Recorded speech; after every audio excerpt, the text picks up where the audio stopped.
สุปฏิทิกาทิกาลตายิตายาสัทธนาโสภะคะวะจามิคุณามาโนปะเทนังตุเมปุญญวสุตานาปะกันติ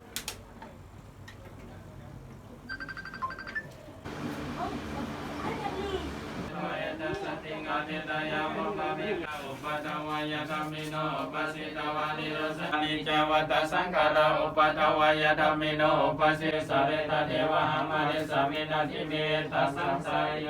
ตัสสะนะโมตัสสะภะคะวะโตอะระหะสัมมาสัมพุทธัสสะธัมมานังธัมโมทานังนันจารูปานังโนทาตุตังสัมปัญญตกาตุญาตังสัมปัญญตกาธัมมานังปโนทาวิญญาณธาตุนันจาธัมมานังอนัตตาปัจจยนะปัจจกานันจาธัมมานังวิญญาณมโนธาตุญาตังสัมปัญญกายาวิญญาณธาตุญาตังสัมปัญญนะปัจจโยมโนธาตุญาตังสัมปัญญตกานันจาธัมมานังวิญญาณธาตุญาตังสัมปัญญตกานันจาไปนัดมาเนี่ยผ้าเก็บจ้าผ้านี่เอานี่ใครแท้น่ะนี่ก็เป็นเรื่องชายที่เรา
พุทธเทวบันดาเมเตอัฏฐาคเต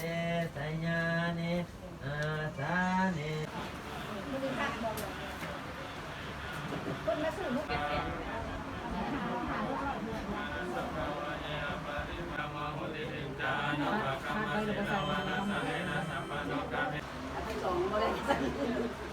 คนอะไรกันย่างเขาถึงพูดอะไรนี่คือคนอะไรย่างโอ้ยกูดังใจเด้อมาขอนอมีน้ำกันเด้อบ่าเอ้ยกูบ่าเลยกว่า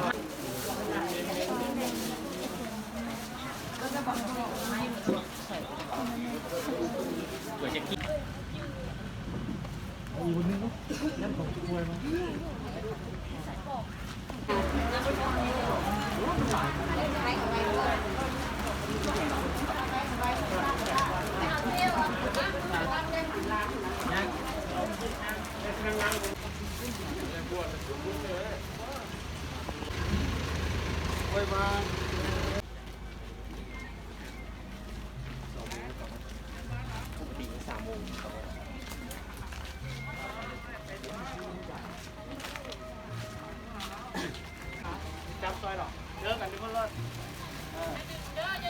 ทุกยับขึ้นมาไม่ทุก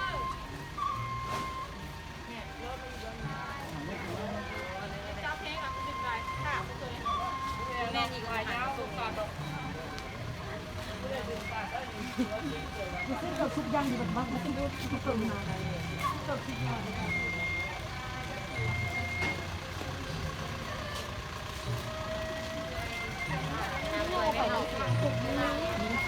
บังไว้บังเลย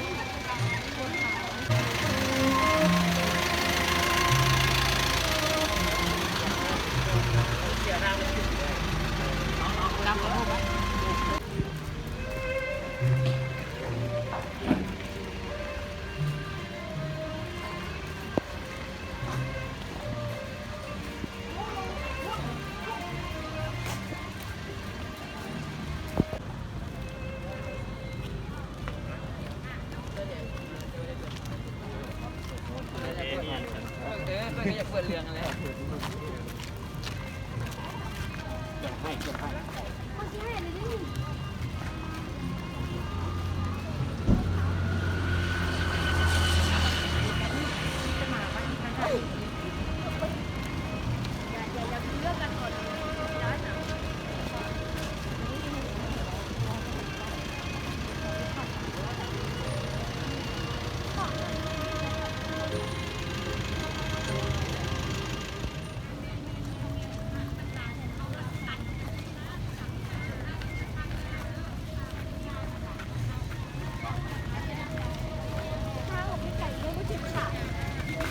ด้วยน้ำพร้อมด้วย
ซอยกันเด้อซอยกันโจมกันยอลงมา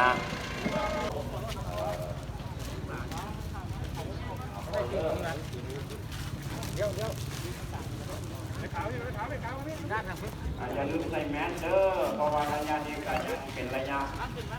เดี๋ยวไปล้างแล้วมันปนกันเองแต่เราคนกันจะไปล้างที่คนเดียวกันนะทีนี้เพื่อจะให้ใส่จิ๋วใส่ถุงนั้นเราก็จิบล่างแทนให้ถามว่ามีใส่ดีเนาะ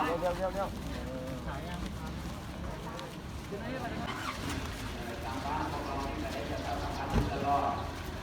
ดูวัดสำคัญปกติคุณก็จะบอกให้เช็ดก่อนแต่ว่ามันจำเป็นเนาะก็ไม่มีคลองอะไรก็ได้เนาะวัดพวกเขานี่ก็ถามว่าโบมีซุปมาจูดพวกเขาก็ได้หันกันเนี่ย12 โมงครึ่งครับที่เลยเป็นวิทย์มือกับของนี้เนาะไปทำเป็นโมงเช้าคนตาไอ้ลูกเราจะทำอะไรจริงๆตั้งใจในโรงกันเลยเนาะเรามีการเป็นผู้ตาผมนี่3 คนจำได้ว่าเบิ้ลโมงเช้าเนี่ยตาดีกันเปลี่ยนขึ้นแล้วเนี่ยถึง3 บาทไม่บอกกินเลยบนต้องใส่เจียวเอาดีกว่าเรื่องไผ่ชิ้นล่างตอนพี่ย่างบางทีก็ให้ไปโตไผ่น้ำมองน้ำมะพร้าวมันก็แค่หายแล้วเจ้าข้าวเนาะเอาวางไว้เลยของพอนั่นแหละไปนำตัดเลย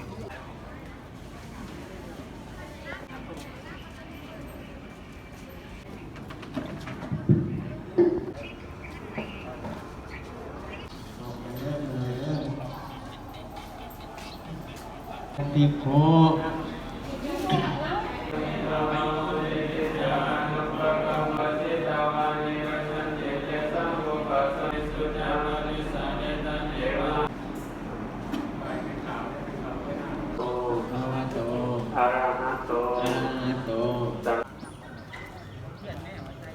เอาสิ กาแฟกาแฟ มันเป็นแล้วแหละสบายเลย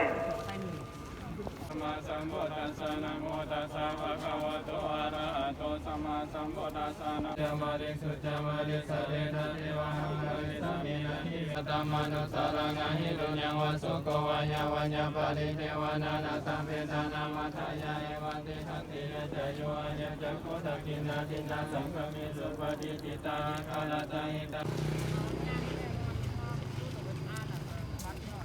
นั่นก็คือการจัดตั้งญาติพี่น้องท่านเป็นโกตูให้ดูนะคะให้เด้อ มาถึงเรียกท่านเนี่ยเล่นแพ้ก็ได้เงินเนี่ยแจกเงินตลอด ได้เอาไปให้เพิ่นเนาะ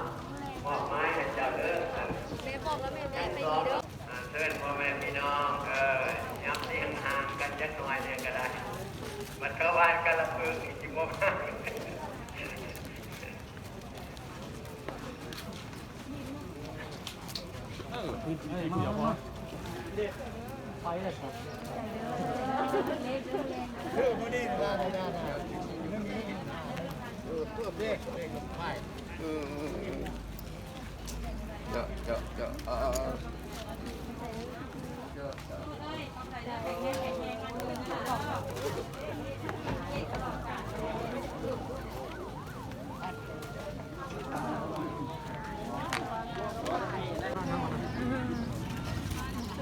ตามกินแล้วมันนอนหลับ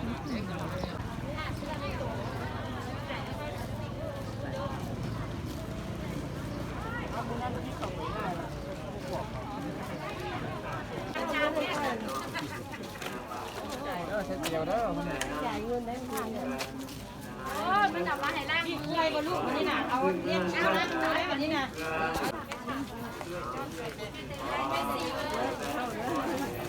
ขอบคุณยืนยันกันเด้อแม่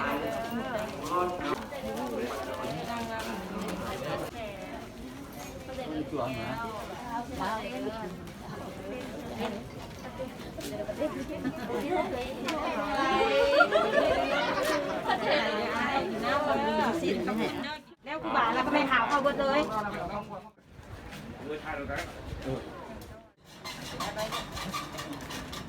เจ้าคือวันนั้น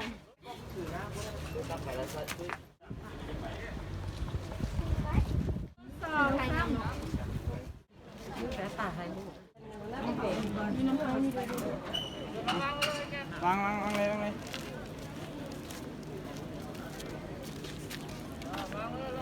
อืม